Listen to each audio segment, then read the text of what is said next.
we know, dear friends, that bone marrow transplant can be curative for thalassemia, sickle cell, immunodeficiencies, neuroblastomas, blood cancers, multiple myeloma, aplastic anemia, with various success rate anywhere between ranging from 60 to 80, 90% in today's world.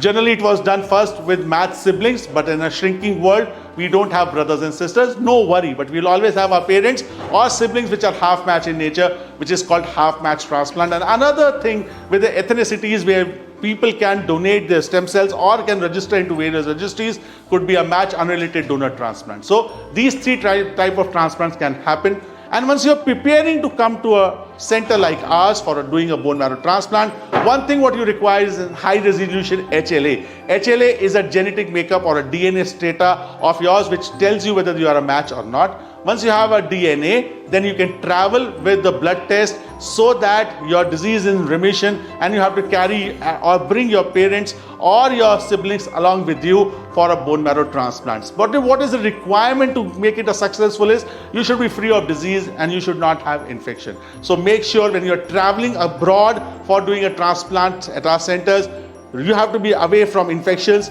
fever, and you have to have a match. If you don't have a match, high resolution HLA gives you an opportunity to be searched into various registries, and after registries, a half match transplant can be done. Once you arrive in India, both the donor and the recipient gets a blood test done to know whether they are a match, full match. Again, the tests are repeated, checked for their infections, checked for their heart and kidney status, and once that is through, you are admitted for various timelines for 25 days.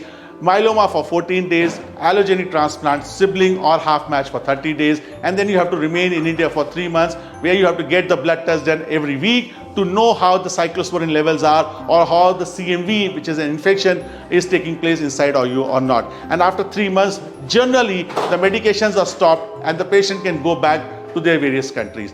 This is the happy situation in which you get a bone marrow transplant, which is almost a 3-month process.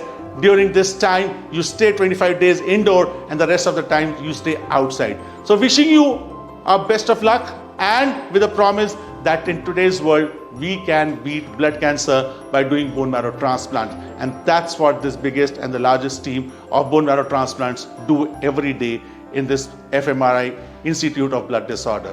Thank you.